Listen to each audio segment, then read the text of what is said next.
Yes, it's exactly about embracing what you're saying. The turtles are these incredibly seasoned warriors, and they fought so many different battles to, literally save the world. But at the same time, they're still just children. They're still kids. Hello, this is Evan Mullicane with Screen Rant. I'm interviewing the acclaimed comic book writer Jason Aaron, who is tackling the relaunch of the Teenage Mutant Ninja Turtles. Hello, Jason. How are you doing today? I'm good. It's good to be back at Comic-Con. It's been a while. Yeah. So I understand that you're starting your relaunch of the Turtles by with a pretty ambitious idea of giving each turtle their own issue with their own superstar artist. Can you talk about the genesis of that idea? Was it difficult finding the artist, or did you know right away? Yeah, I mean, it took a bit, to get the crew together, because it is, like you said, it is a pretty stellar crew of, top-notch A-list artists. But it was all very rooted in story, and the story I wanted to tell, and the history of the Turtles, going back to the original Mirage Studios days, that original black and white Turtles comic back in the 80s.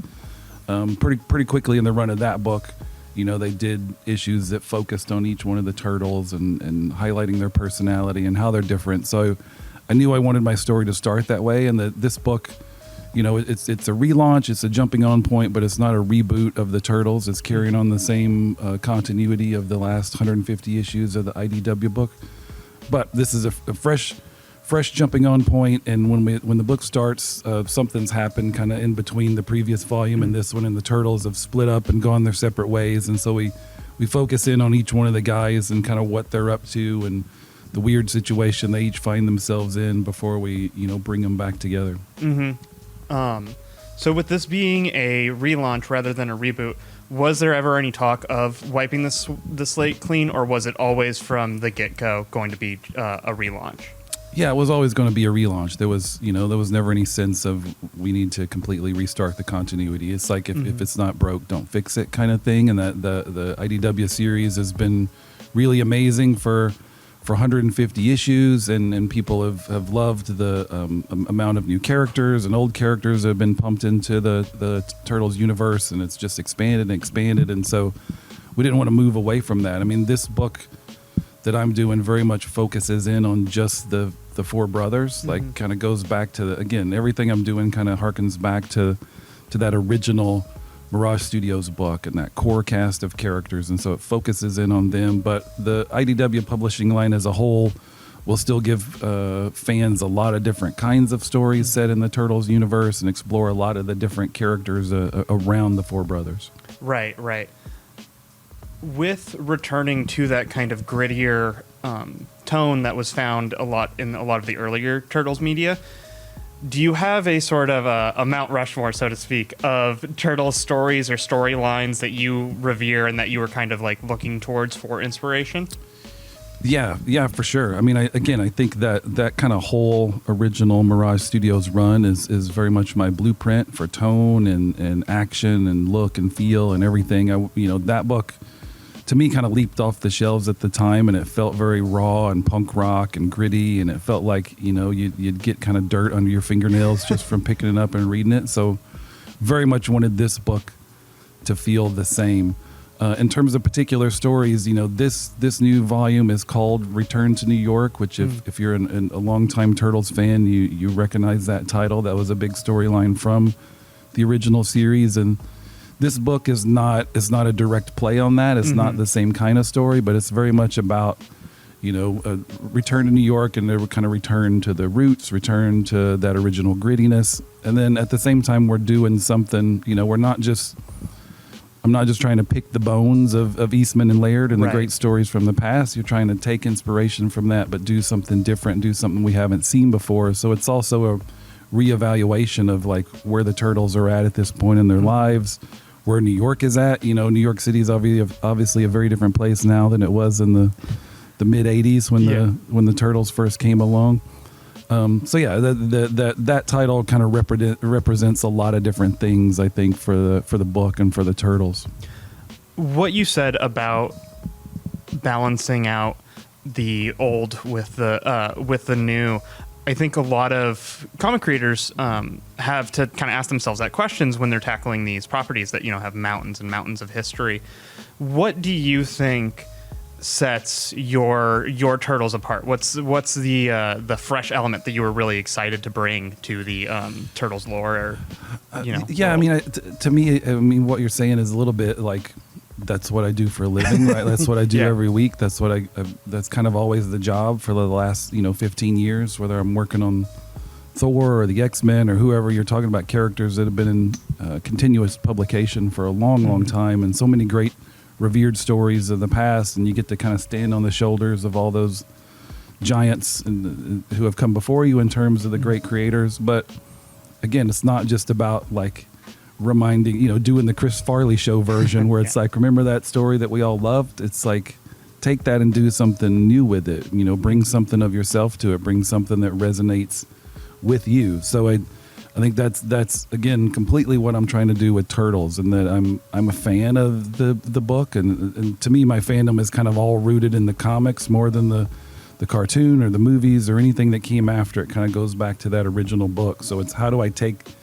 that, what I love and appreciate about that, and then don't just try to replicate it, but do something, in the way that I do it, which is presumably why IDW hired me to do the book in the first place, is they want me to bring a little bit of the, the kind of grittiness I've done on a lot of different titles over the years. And so I think Turtles, we've been able to find a good balance of that, of kind of the new and the old. Mm-hmm.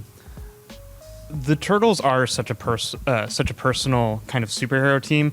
I think that's one thing that separates them from a lot of other big superhero properties is, there's that trope of everybody has their turtle, right? Oh yeah, for sure. So I have to ask, I know they're all your very scaly boys that you love.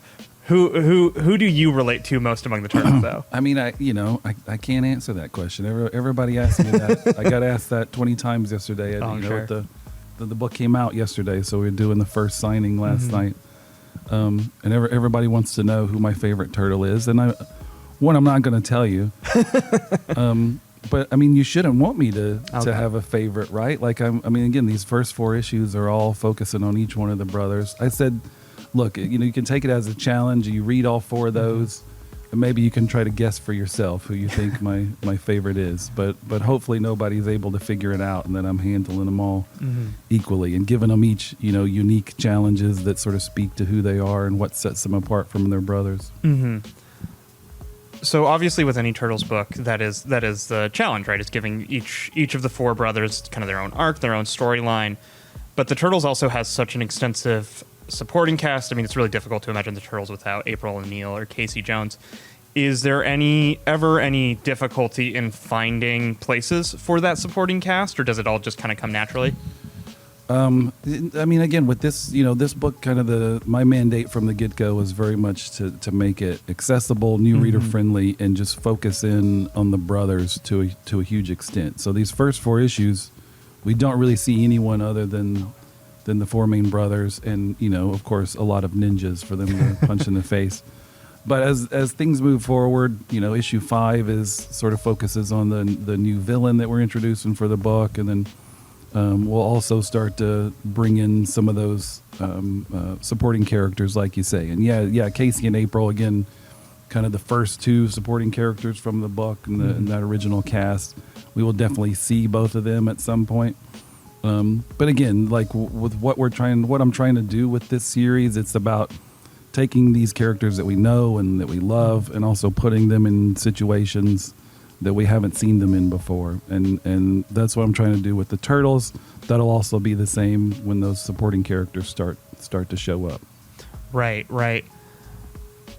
So, thinking about your run as a larger project, are there any particular themes that you're hoping to tackle? What to you is like the kind of the philosophical core of the Turtles that has kept them relevant for 40 plus years? Well, I think they're brothers, right? So that relationship between brothers, and as loving / hateful as that can be at times, their age, which we don't nail down exactly how old they are, right? I mean, turtles age differently than we do, anyways. Let alone mutant turtles. So I'm not trying to say they're one age or another. I mean, they're still the Teenage Mutant Ninja Turtles, but they've been through a lot despite still being teenagers. They've lived quite a crazy life of everything they've been through, and so some of it's for me as a father of a kid who's 19 and starting college, like looking at my son at that age, remembering when I was that age, and that's such a pivotal, formative point in your life where you've been, whatever you've been through, you think you know who you are, but there's also still a lot of growing and changing yet to happen. And so I think I'm looking at it as the Turtles are kind of all in that point in their lives, where they know who they are, who they've been for years through everything they've been through, but they're also still kind of moving in 4 different directions away from each other. And what does that mean, not just for their relationship as brothers, but when the crap hits the fan and they need to stand together and be the force for good that they've been in the past, can they still do that? When they have all these fractures and differences now that they didn't have before. Right. Is there any difficulty in balancing the kind of dual identities of the Ninja Turtles? Because a lot of Turtles media can kind of go hard one way or the other, where they're these grizzled warriors or they're these goofy teens, and I think both work really well. But they are all 4 of those things. They're Teenage Mutant Ninja Turtles, right? So right, yeah. I mean, to me, I think it's about embracing those differences, right? Mm-hmm. Like, I mean, I love that of characters who don't just have to be purely one thing or another, right? Which none of us are, right? We're all kind of we're different people in terms of the different parts of our lives, the different functions we have, and I think yes, it's about embracing what you're saying. The Turtles are these incredibly seasoned warriors, and they've fought so many different battles to literally save the world. But at the same time, they're still just children. They're still kids. Like they're not fully grown and not fully developed, and they're still growing and changing as they go. So it's about embracing all that and showing that in the form of a story where they still go out and punch a lot of ninjas. Right.